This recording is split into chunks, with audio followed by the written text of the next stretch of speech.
salmon, the meal that will be essential if she is to survive the coming winter. But cats don't have thick, waterproof fur like otters, and few like getting their feet wet. She follows the salmon upstream, looking for a place where they're forced to swim, close to the riverbank. One of these fish could weigh more than she does.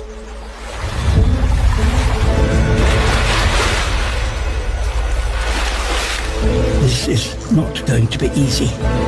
It's too big and powerful. But these huge fish are worth fighting for. She follows the river still further upstream.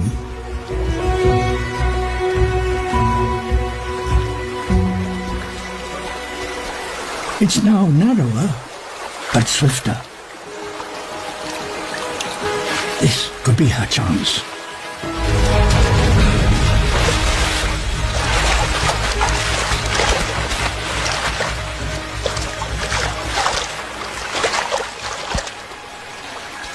This is the first bobcat ever filmed catching salmon. It's an extraordinary display of the determination that she will need if she is to survive the cold months ahead.